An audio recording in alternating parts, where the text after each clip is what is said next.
Hi hello നമസ്കാരം. ഒരു ചെറിയൊരു സ്നാക്സ് ആയിട്ടാണ് വന്നിട്ടുള്ളത്. വൈകുന്നേരം കുട്ടികൾക്കൊക്കെ ഇഷ്ടപ്പെടുന്നൊരു ചെറിയൊരു സ്നാക്സ്.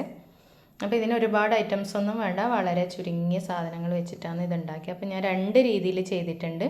ചെറിയ ബോളായിട്ട് വെച്ചിട്ടുണ്ട്, അതുപോലെ ചെറിയതായിട്ട് പൊടിച്ചെടുത്തിട്ടുണ്ട്. അപ്പോൾ നമുക്ക് എങ്ങനെയാണ് വേണ്ടതെന്ന് വെച്ചാൽ ആ രീതിയിൽ ചെയ്യാം. പൊടിച്ചിട്ടാണെങ്കിൽ നമുക്ക് അങ്ങനെയും കഴിക്കാം. അപ്പോൾ ഇത് ചെയ്യാൻ വേണ്ടിയിട്ട് ഒരുപാട് ഐറ്റംസ് ഒന്നും വേണ്ട, വളരെ ചുരുക്കം ഒരു 4-5 ഐറ്റംസേ വേണ്ടൂ. അപ്പം ചുവന്ന അവിലാണ് നമ്മൾ ആദ്യം എടുക്കുന്നത്. ചുവന്ന അവിൽ നന്നായിട്ട് വറുത്തെടുക്കാം. അതായത് കൈ കൊണ്ട് തൊടുമ്പോൾ ഇങ്ങനെ പൊടിയണം, ആ ഒരു രീതിയിൽ വറുത്തെടുക്കണം. അതുപോലെ നെൽക്കടല, അതും വറുത്തെടുക്കാം. ഈ നെൽക്കടലിൻ്റെ കൂടെ നമുക്ക് ആവശ്യമെങ്കിൽ അണ്ടിപ്പരിപ്പ്, ബദാം, പിസ്തയൊക്കെ ചേർക്കാം. അതിൻ്റെ കൂടെ തന്നെ വറുത്തെടുക്കുന്നതാണെങ്കിൽ അങ്ങനെ ചെയ്യാം. അതിന് ശേഷം അവിലും കടലയും മിക്സിയിൽ നന്നായിട്ട് പൊടിക്കാം. പൊടിച്ചതിന് ശേഷം അതൊരു ബൗളിലേക്ക് മാറ്റാം.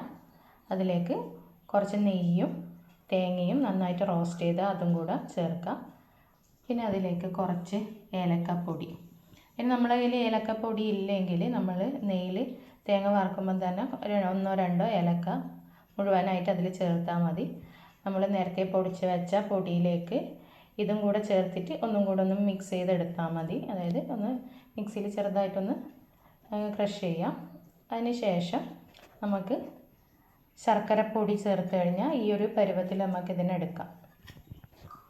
അതല്ല എങ്കിൽ നമുക്കിതുപോലെ കുഞ്ഞു കുഞ്ഞു ബോളാക്കി എടുക്കണമെങ്കിൽ ശർക്കര ഉരുക്കിയതിന് ശേഷം ഇളം ചൂടോടെ തന്നെ ചെറുതായിട്ട് ഒരു കുഞ്ഞു കുഞ്ഞു ഉരുളയാക്കി എടുക്കാം.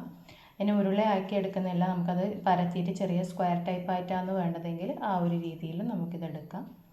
ഇത് കുട്ടികൾക്കൊക്കെ വളരെ ഇഷ്ടപ്പെടും. നമുക്ക് പെട്ടെന്ന് ഉണ്ടാക്കിയെടുക്കാൻ പറ്റുന്ന ചെറിയൊരു ഐറ്റമാണ്. അപ്പോൾ എല്ലാവരും ചെയ്ത് നോക്കാം, അഭിപ്രായം പറയാം. അപ്പം ഓക്കെ, ബൈ ബൈ.